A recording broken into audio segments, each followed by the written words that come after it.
దేవుని ప్రియమైన బిడ్డలారా, ప్రభువైన యేసుక్రీస్తు వారి నామంలో మీ అందరికీ నా హృదయపూర్వకమైన వందనాలు చెల్లిస్తున్నాను. ఈ యొక్క సమయంలో దేవుని వాక్యాన్ని మనం ధ్యానించే ముందుగా చిన్న ప్రార్థన చేసుకుందాం. అలాగే ఈరోజు వాక్యాంశము కూడా శ్రమలు వచ్చినప్పుడు మనము చేయవలసిన పని ఏంటి, దేవుని పిల్లలమైన మనకు శ్రమ వచ్చినప్పుడు మనం చేయవలసిన పని ఏంటి అనే అంశము మీద దేవుని వాక్యాన్ని మనం ధ్యానం చేయబోతున్నాం. దేవుని వాక్యాన్ని ధ్యానించే ముందుగా చిన్న ప్రార్థన కూడా చేసుకొని పరిశుద్ధాత్మ దేవుని సహాయాన్ని మనం కోరుకుందాం. పరిశుద్ధుడా, ఘనమైన తండ్రి, మాట్లాడే దైవమా, మాతో మాట్లాడండి ప్రభువా. ఈ వాక్యాన్ని ఆలకిస్తున్న ప్రతి బిడ్డను ఇప్పుడే బలపరచండి, మీ శక్తితో నింపండి ప్రభువా. దీవించి ఆశీర్వదించమని యేసుక్రీస్తు వారి నామములో ప్రార్థిస్తున్నాను తండ్రి, ఆమేన్.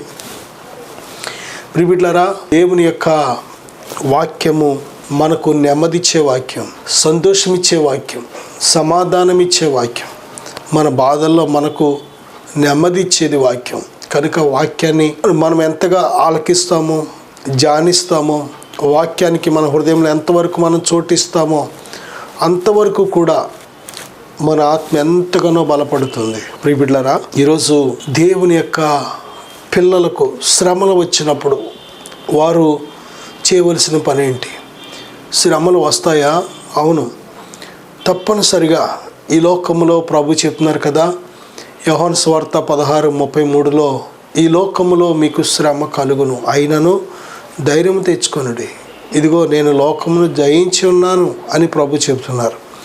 ప్రభు ఎలాగైతే మాదిరి మనకు చూపించారో, ఎలాగైతే ఆయన లోకాన్ని జయించారో, మనం కూడా అలాగే లోకాన్ని జయించేవారిగా సిద్ధంగా ఉండాలని ప్రభు చెప్పారు. అంతేకాదు, శ్రమలు వచ్చినప్పుడు మనం ప్రభుని గురించి అభ్యంతర పడకుండా, ఎందుకంటే దేవుణ్ణి నమ్ముకున్నాను అయినా నాకు ఇలా శ్రమ ఎందుకు వచ్చింది, దేవుని కోసం నేను బ్రతుకుతున్నాను అయినా నాకు ఈ శ్రమ ఎందుకు వచ్చింది అని, దేని బిడ్డలారా, నాకే ఎందుకు ఈ శ్రమ వచ్చింది? పాపులు బాగానే ఉన్నారు, భక్తిహీనులు బాగానే ఉన్నారు, లోకస్తులు బాగానే ఉన్నారు, అవిశ్వాసులు బాగానే ఉన్నారు, మరి నాకే ఎందుకు ఈ శ్రమ వచ్చింది? ఇంత విశ్వాసంతో, ఇంత భక్తితో నేను బ్రతుకుతుంటే అని చాలామంది అభ్యంతరపడే పరిస్థితి.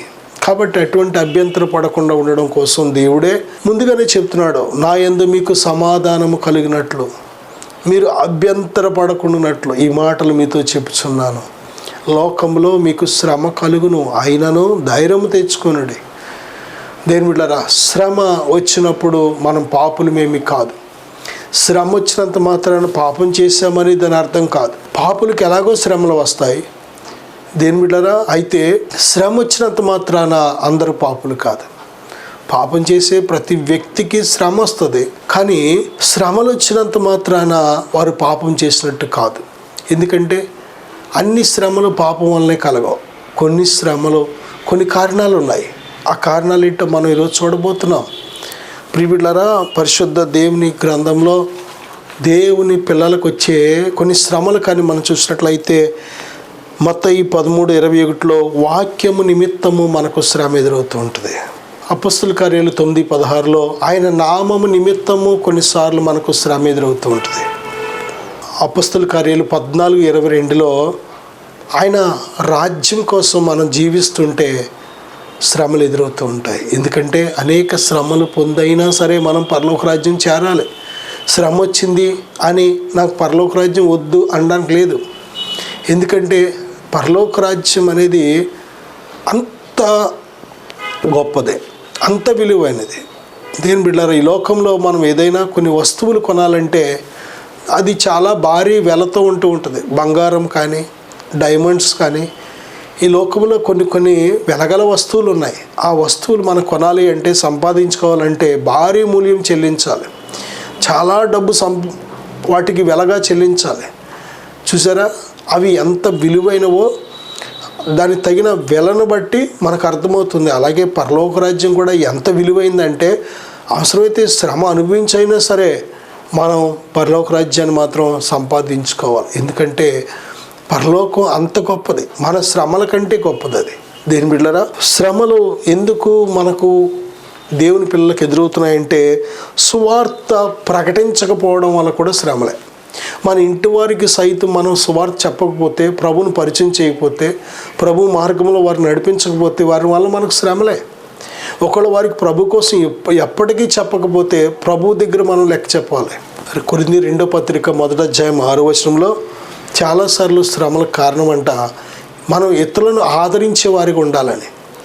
దేవుడు మనకు శ్రమను ఎందుకు అనుమతిస్తున్నాడంటే మనం ఇతరులను ఆదరించే వారికి ఉండాలని మన జీవితంలో శ్రమలో దేవుడు అనుమతిస్తున్నాడని బైబిల్ చెప్తుంది. లోకస్తుల వల్ల మనకు శ్రమ, యోహాను 16:33.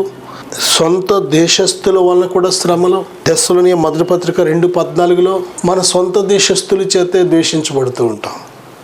మనం ఎక్కడ పుట్టి పెరిగినా సత్యాన్ని ఎప్పుడైతే మనం వెంబడిస్తూ ఉంటామో సత్యాన్ని బట్టి మనకు శ్రమ ఎదురవుతూ ఉంటాయి, శ్రమలు ఎదురవుతూ ఉంటాయి. రోమపత్రిక 8:17-18లో చూస్తే యేసుక్రీస్తు ప్రభు వారితో మహిమను పొందాలి అంటే తప్పనిసరిగా ఈ లోకంలో శ్రమ ఎదురవుతూ ఉంటుంది. తిమోతి 2వ పత్రిక 2వ అధ్యాయం 3వ వచనం 4-5 వచనాలు కూడా మనం చూసినట్లయితే ఒక మంచి సైనికుడు తప్పనిసరిగా శ్రమలు అనుభవించాలి. మంచి సైనికుని వలె శ్రమ పడాలని బైబిల్ చెప్తుంది. పేతురు మొదటి పత్రిక 3వ అధ్యాయం 14వ వచనం, మత్తయి సువార్త 5:6 కూడా మనం చూసినట్లయితే నీతి నిమిత్తము శ్రమలు. నువ్వు నీతిమంతుడిగా నీతిమంతురాలుగా బ్రతికితే తప్పనిసరిగా శ్రమ ఎదురవుతుంది. నీతి తప్పితే శ్రమను తప్పించుకోవచ్చు, కానీ నీతికి ఎప్పుడైతే నువ్వు నిలబడతావో, నీతి కోసం, ప్రభు నీతిమంతుడు కనుక ఆయన నీతిమంతులను ప్రేమిస్తున్నాడు కనుక నీతిమంతులకి సహాయం చేయడానికి నిత్యము తోడున్నాడు కనుక ఈ లోకంలో నీతిమంతులకి తప్పనిసరిగా శ్రమ ఎదురవుతుంది. పేతురు మొదటి పత్రిక 3:17లో చూస్తే కీడు చేసిన వారికి ఎలాగో శ్రమలు వస్తాయి, కానీ మేలు చేసినా సరే శ్రమలు వస్తాయి. రెండిట్లో ఏది గొప్పది? ఒకసారి మనంతట మనం ఆలోచన చేయవచ్చు. కీడు చేసి కీడు అనుభవించడం కంటే మేలు చేసి కీడు అనుభవిస్తే, శ్రమను అనుభవిస్తే అది మంచిది. కీర్తన 34:19లో నీతిమంతునికి కలుగు ఆపదలు అనేకములు. హెబ్రీ పత్రిక 11:33-38 వరకు చూస్తే విశ్వాసికి తప్పనిసరిగా శ్రమలు. మన ముందు వెళ్ళిన విశ్వాసులు అందరూ కూడా ఈ శ్రమలు అనే మార్గం గుండానే వెళ్ళారు. ఎందుకు ఈ శ్రమలు? ఈ శ్రమలను దేవుడు మన జీవితంలో ఎందుకు అనుమతిస్తున్నాడు? ఇది చాలా ప్రాముఖ్యమైన పాఠం. చాలామంది అభ్యంతర పడుతూ ఉంటారు, దేవుడు ఎందుకు నా జీవితంలో ఈ శ్రమను అనుమతించాడు? నేను ఏదైనా తప్పు చేశానా? ఎక్కడైనా దేవుని విడిచిపెట్టానా? దేవునికి విరోధంగా ఏదైనా నేను ఎక్కడైనా చేసేనా? ఒకసారి వెంటనే మనల్ని మనం ప్రశ్నల మీద ప్రశ్నలు వేసేసుకుంటూ ఉంటాం. అసలు నువ్వు తప్పు చేసావని కాదు, నువ్వు పడిపోయావేమో అని కాదు, లేకపోతే ఎక్కడైనా తొలగిపోయావేమో అని కాదు. నువ్వు నీతిగా బ్రతుకుతున్నా, నువ్వు విశ్వాసంతో బ్రతుకుతున్నా, నువ్వు భక్తితో బ్రతుకుతున్నా, నువ్వు దేవునికి ఇష్టంగా బ్రతుకుతున్నా తప్పనిసరిగా ఈ లోకంలో మనకు శ్రమ కలుగుతుంది. ఎందుకు దేవుడు శ్రమలను మన జీవితంలో అనుమతిస్తున్నాడు? అసలు శ్రమ అనేది రాకుండా ఆయన ఆప్ చేయలేడా? ఆప్ చేయగలడు. శ్రమ రాకుండా కాపాడగలడు, శ్రమలు లేకుండా భద్రపరచగలడు, శ్రమ లేకుండా శ్రమ అనేది మనకు తెలియకుండా చేయగలడు దేవుడు. కానీ ఎందుకు దేవుడు అనుమతిస్తున్నాడు మన జీవితంలో? దేవుని పిల్లలమైన మన జీవితంలో దేవుడు ఎందుకు శ్రమలు అనుమతిస్తున్నాడో ఇది చాలా ప్రాముఖ్యమైన అంశం. నా సహోదరుడా, సహోదరి, దేవుడు నీ జీవితంలో ఎందుకు శ్రమలు అనుమతిస్తున్నాడో నీకు తెలిసినట్లయితే అసలు శ్రమగా కనబడదు నీకు. శ్రమలను ఎందుకంటే శ్రమ నొంది ఉండుట నాకు మేలు అంటున్నాడు. శ్రమ లేకపోతే దేని బిడ్డలారా అసలు మనం దేవుని పిల్లలం కాదు, సంపూర్ణం కాలేం. శ్రమ లేకపోతే ప్రభు వెళ్ళిన మార్గంలో మనం నడిచిన వారం కాదు. ఎందుకంటే ప్రభు చెప్తున్నారు, ఇరుకు మార్గమున ప్రవేశించండి. ఇరుకు మార్గములో ప్రవేశించి ఇరుకు ద్వారమున ప్రవేశించండి. ఇరుకు ద్వారము, ఇరుకు మార్గము అనేది ఇది శ్రమలతో కూడింది. సిలువ అనగానే శ్రమతో కూడింది. ఎవడైనాను నన్ను వెంబడింపగోరిన యెడల తన్ను తాను ఉపేక్షించుకొని తన సిలువని ఎత్తుకొని నన్ను వెంబడింపవాలి. కేవలం నిన్ను ఉపేక్షించుకున్నంత మాత్రాన, స్వైచిత్తాన్ని సిలువేసినంత మాత్రాన చాలదు. ఆయన సిలువని ఎత్తుకోవలసిందే. ఆయన ఇచ్చిన సిలువని ఎత్తుకొని ప్రభుని వెంబడించాలి. క్రైస్తవుని జీవితం ఇంతే. క్రైస్తవుని జీవితం అంటే అర్థం ఇదే. తన్ను తాను ఉపేక్షించుకొని తన సిలువనెత్తుకొని ప్రభుని వెంబడించడం. సిలువ తప్పదు. సిలువ లేకుండా పరలోకం లేదు. సిలువ మీద ప్రభు కార్చిన ఆ రక్తం లేకుండా, ప్రభు చేసిన ఆ త్యాగము లేకుండా, అసలు యేసుక్రీస్తు ప్రభు లేకుండా పరలోకం లేదు.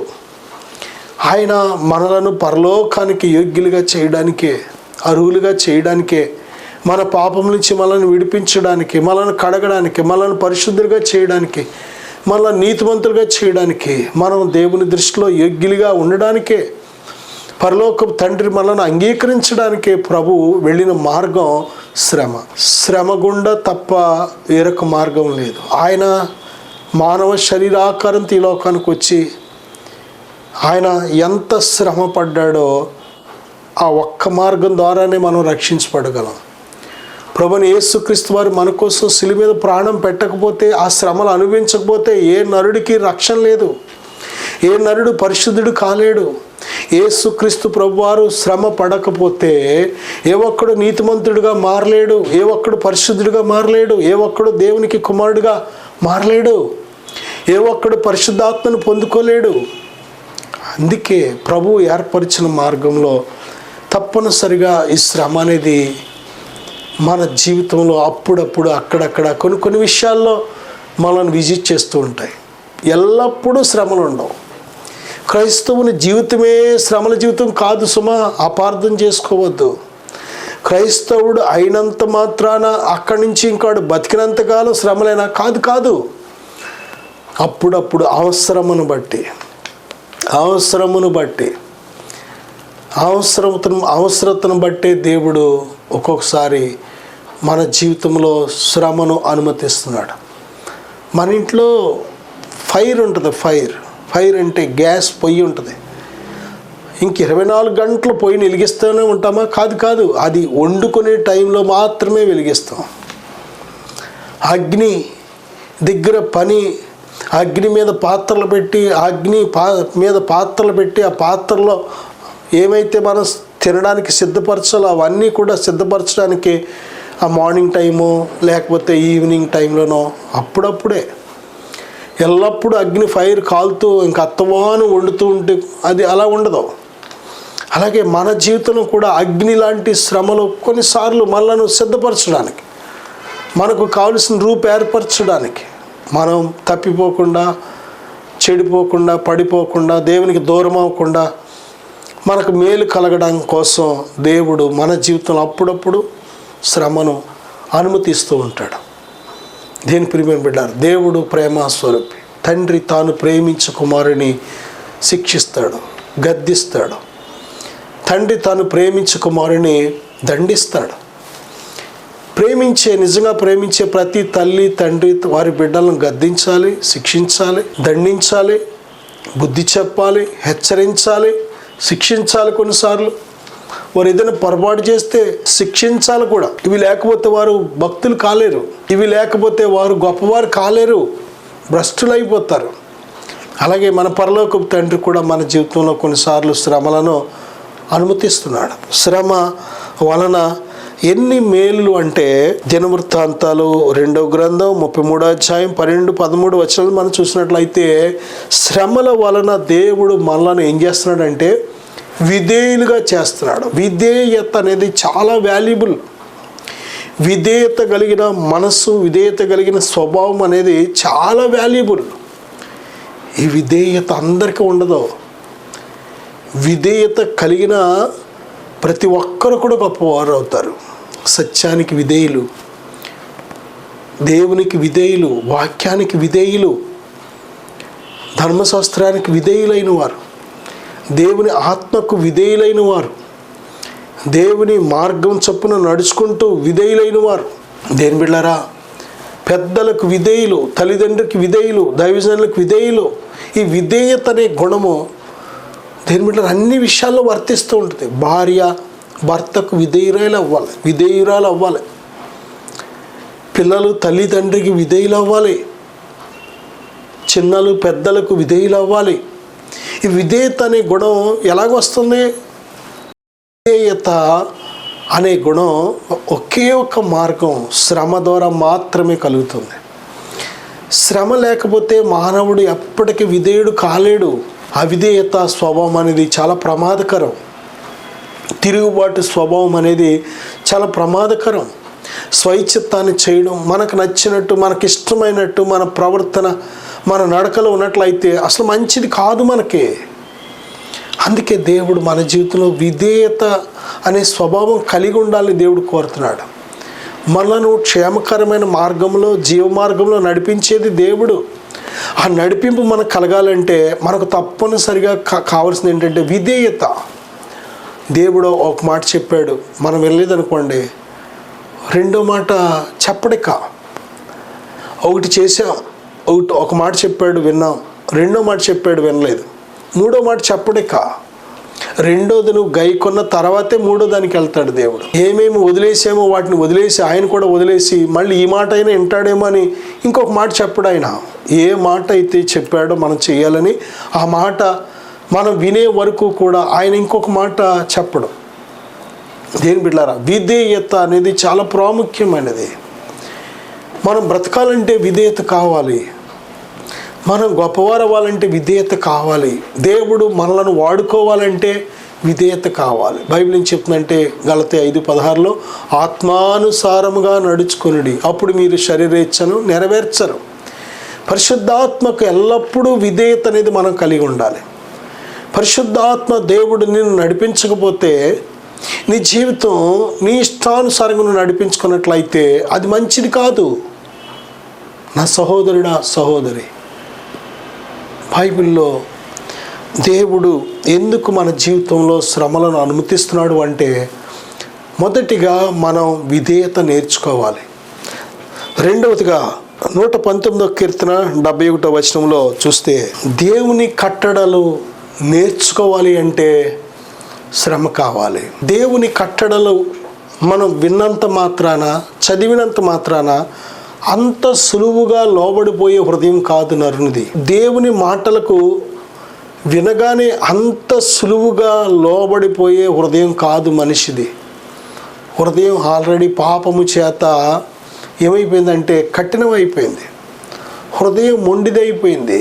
మూర్ఖత్వంతో నిండిపోయింది హృదయం. మనిషి హృదయం నిండా ఎర్రితనం ఉంది, ఎర్రితనం.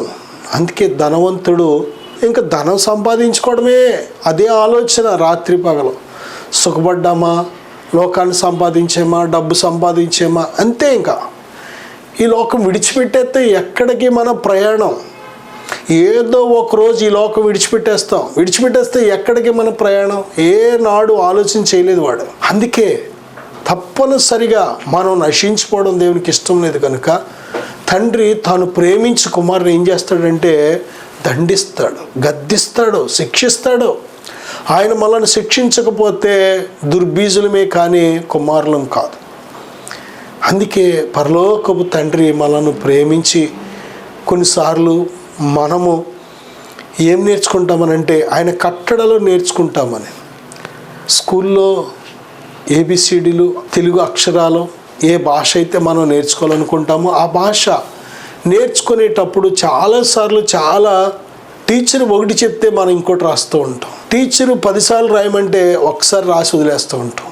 అలాంటప్పుడు టీచర్ ఏం చేస్తుందంటే శిక్షిస్తుంది, ఆ బెత్తంతో ఒక దెబ్బేస్తుంది, ఇంకా వాడు మళ్ళీ పొరపాటు రాయడు. దేవుని కట్టడలు నేర్చుకోవడానికి శ్రమనుంది ఉండటం మనకు మేలని బైబిల్ చెప్తుంది. ఆయన కట్టడలు, ఆయన ఆజ్ఞలు, దేని బిడ్డలారా, ఆయన చెప్పిన ప్రతి మాట కూడా మనం గైకునే వారికి ఉండాలంటే తప్పనిసరిగా శ్రమ అవసరం అని బైబిల్ చెప్తుంది. మూడవదిగా రోమాపత్రిక 8వ అధ్యాయం 17-18 వచనాలు చూస్తే ప్రభువైన యేసుక్రీస్తు వారితో పరలోకపు తండ్రికి మనలను వారసులుగా చేస్తుంది. యేసుక్రీస్తు ప్రభువారు ఆయన ఏ విధంగా మనల్ని రక్షించడానికి శ్రమపడ్డారో మనము కూడా ప్రభు కోసం ప్రభుతో పాటు కలిసి శ్రమ పడినట్లయితే ప్రభుతో తోడి వారసులుగా మనల్ని చేస్తుంది శ్రమ. పేతురు రాసిన మొదటి పత్రిక 5:10, హెబ్రీ పత్రిక 2వ అధ్యాయం 10వ వచనం కూడా మనం చూసినట్లయితే శ్రమ మనలను పూర్ణులుగా చేస్తుంది. అసంపూర్ణులు కాకుండా పూర్ణులుగా చేస్తుంది. పూర్ణత అంటే పూర్తిగా, విశ్వాసంలో పూర్తిగా, భక్తిలో పూర్తిగా, నీతిలో పూర్తిగా పూర్ణులుగా చేస్తుంది. ఎక్కడ లోటు అనేది ఉండదు. దేవునికి ఇష్టమైనది ఏంటంటే పూర్ణ హృదయం, పూర్ణ ఆత్మ, పూర్ణ శక్తి, పూర్ణ బలం, మన పూర్ణ జీవితం, మన పూర్ణ విధేయత. దేవుడు ఎప్పుడు కూడా సగం భక్తిని కోరుకునే దేవుడు కాదు, అసంపూర్ణమైన భక్తిని కోరుకునే దేవుడు కాదు, అసంపూర్ణమైన విధేయతను కోరుకునే దేవుడు కాదు. సంపూర్ణ విధేయత కావాలి ఆయనకి, టోటల్ సరెండర్. దేవుడు మన జీవితాన్ని వాడుకోవాలంటే, మన జీవితంలో ఆయన ఘనమైన కార్యాలు జరగాలి అంటే మనం పూర్తిగా దేవుని బిడ్డలారా, పూర్తిగా దేవునికి విశ్వాసంలో కానీ, భక్తిలో కానీ, ప్రార్థనలో కానీ, నీతిలో కానీ అన్నిటిలో ఒక పూర్ణత మనం కలిగి ఉండాలి. పూర్తిగా మనం కలిగి ఉండాలి. ఈ పూర్ణత అనేది ఎలా కలుగుతుందంటే కేవలము శ్రమ ద్వారా కలుగుతుంది. శ్రమ లేకపోతే అసంపూర్ణులుగానే మిగిలిపోతాం. యోబు గ్రంథం 42వ అధ్యాయం 12వ వచనంలో భక్తులను ఆశీర్వదించిన విధానం కానీ మనం చూస్తే ఆదికాండం 22, 16, 17 వచనాలు కూడా అబ్రహామును కానీ ఎవరినైనా ఆదికాండం నుంచి ప్రకటన వరకు దేవుడు ఆశీర్వదించిన పిల్లలు వారు ఆశీర్వాదానికి ముందు తప్పనిసరిగా శ్రమల ద్వారా పరీక్షించబడ్డారు, శోధన ద్వారా పరీక్షించబడ్డారు, పరిశోధనల ద్వారా పరీక్షించబడ్డారు. వారి రియాలిటీ, వారి అంతరంగంలో ఉండే నిజస్వరూపం దేవుడు చూస్తాడు. మన లోపల అసలు స్వరూపం అనేది ఎప్పుడు బయటపడుతుందంటే శ్రమ వచ్చినప్పుడు. యోబు జీవితంలో శ్రమ వచ్చింది. యోబు అసలు రూపం దేవునికి ఎల్లప్పుడూ కృతజ్ఞత కలిగి నమ్మకంగా దేవుని విడిచిపెట్టకుండా, దేవుడి మీద తిరుగుబాటు చేయకుండా బ్రతికే స్వభావం కలిగిన వాడు అని బయలుపడింది. అదే తన ప్రక్కన ఉన్న తన భార్య స్వరూపం ఎలా బయటపడిందంటే, మేలు చేస్తే దేవుడు, మేలు జరగకపోతే దేవుడు దేవుడికి, మేలు చేస్తే అద్భుతాలు అన్నీ జరిగితే అప్పుడు దేవుని స్తుతించేది, చక్కగా తన భర్తతో పాటు అన్నిటికీ అంగీకరించేది. ప్రార్థనకు కానీ, బలి అర్పించడానికి కానీ, దేవునికి కృతజ్ఞతాస్తుతులు చెల్లించడానికి కానీ అన్నిటికీ అంగీకరించేది. కానీ మేలు జరగకపోతే మాత్రం ఆవిడకి దేవుడు అక్కర్లేదు, దేవుని దూషించేస్తుంది. తన భర్తను కూడా నువ్వు దేవుని దూషించి చచ్చిపో అని అంటుందంటే ఆమె అస్సలు స్వరూపం అది. ఎప్పుడు జరిగింది, ఎప్పుడు తెలిసింది? శ్రమ వచ్చినప్పుడు. శ్రమ వచ్చినప్పుడు మన అస్సలు స్వరూపం బయటపడుతూ ఉంటుంది. అబ్రహామును కూడా నీకు ఒక్కగానొక్క ఆ కుమారుడిని తీసుకొచ్చి నేను చూపించే పర్వతం మీద నాకు బలి అన్నప్పుడు అబ్రహాము అస్సలు స్వరూపం బయటపడింది. అబ్రహాం వెనుకాడలేదు. దేవుని ఎంత ప్రేమించాడు అంటే, ఈ లోకంలో అందరికంటే అన్నిటికంటే దేవుణ్ణి ఎక్కువగా మిక్కిలిగా ప్రేమిస్తున్నాడని అప్పుడు బయటపడింది. మనకు తెలియకుండానే మనం దేవుని ప్రేమిస్తున్నాం, మంచిదే, విశ్వాసం కలిగి ఉన్నాం, మంచిదే, భక్తి చేస్తున్నాం, మంచిదే. కానీ ఇది ఒరిజినలా? ఇది కడవరకు నిలిచేదా? నిజంగా ఎటువంటి పరిస్థితులు వచ్చినా మనం నిలబడి అటువంటి భక్తిని కలిగి ఉన్నామా, అటువంటి విశ్వాసాన్ని కలిగి ఉన్నామా, అటువంటి విధేయతను కలిగి ఉన్నామా అని ఎప్పుడు తెలుస్తుందంటే మనం చెప్పినంత మాత్రాన్ని తెలియదు. దేని బిడ్డలారా, పేతురు అంటాడు కదా, ప్రభా నీకోసం నేను ఖైదుకైనా నా ప్రాణం విడిచిపెట్టడానికైనా నేను సిద్ధంగా ఉన్నాను అంటున్నాడు. కానీ తన అస్సలు స్వరూపం ప్రభు చెప్పేశారు. ఇదిగో నేడు కోడి కుయ్యక మునిపే 3 సార్లు నన్ను ఎరుగనని చెప్తావని చెప్పగానే ఆశ్చర్యపోయాడు. అదే జరిగింది. దేని బిడ్డలారా, దేవుని కృపను బట్టి ప్రభువైన యేసుక్రీస్తు వారు మన పక్షం వేడుకుంటున్నారు కనుక పేతురు రక్షించబడ్డాడు. ఈరోజు మనలను కూడా దేవుడు మనపక్షంగా తండ్రి కుడిపార్శ్యాన ఆయన ప్రార్థిస్తున్నాడు కనుక, విజ్ఞాపన చేస్తున్నాడు కనుక ఆయన కృప మనలను పట్టుకోవడం వల్లే మనం నిలిచి ఉన్నాం. మన అస్సలు స్వరూపం తెలిసేది ఎప్పుడంటే శ్రమ వచ్చినప్పుడు. శ్రమ వచ్చినంత మాత్రాన కంగారు పడిపోవద్దు, బెంబేలెత్తిపోవద్దు. శ్రమ వచ్చినప్పుడే మన అస్సలు స్వరూపం, అస్సలు రంగేంటి బయటపడుతూ ఉంటుంది. మనకు తెలియాలి. మన అసలు స్వరూపం మనకే తెలియకపోతే ఇంక మనం భక్తి ఏం చేస్తాం? ఒకళ్ళ లోపల సరైన భక్తి లేకపోతే, సరైన విశ్వాసం లేకపోతే, దేవుని మీద సరైన ప్రేమ లేకపోతే, ఒక్కోసారి పరిస్థితులు నిన్ను పరీక్షించినప్పుడు, శ్రమల ద్వారా నీ విశ్వాసం ఏదైనా నీ ఆత్మీయ జీవితం పరీక్షించబడినప్పుడు నువ్వు దేవుని నుంచి తొలగిపోయేలాగుంటే ఇంతకాలం చేసిందంతా కూడా వ్యర్థమైపోతుంది. అందుకే కొన్నిసార్లు శ్రమ ద్వారా పరీక్షించబడుతూ ఉంటాం. నా సహోదరుడా, నా సహోదరి, కొరింథీయులకు రాసిన 2వ పత్రిక 12వ అధ్యాయం 7వ వచనం 7 నుంచి 10 వరకు మనం చూసినట్లయితే, మన శ్రమలో మనం అత్యధికముగా హెచ్చిపోకుండా మనకు సహాయం చేస్తూ ఉంటాయి. చాలామంది దేని బిడ్డలారా, మనం చూస్తున్న ఎంతమంది భక్తులు పడిపోవడం చూస్తున్నాం. గర్వం చేత, వారికి ఉన్న తలాంతుల చేత, దేవుడు వారికి ఇచ్చిన ఆశీర్వాదాల చేత, వారి అందచందాలను బట్టి, వారి పేరు ప్రఖ్యాతులను బట్టి, వారికి ఉన్న ధన సమృద్ధిని బట్టి, వారికి ఉన్న సిరి సంపదలను బట్టి, వారికి ఉన్న చదువులు జ్ఞానం బట్టి, వారికి ఉన్న అధికారాలను బట్టి ఎంతోమంది పడిపోతున్నారు.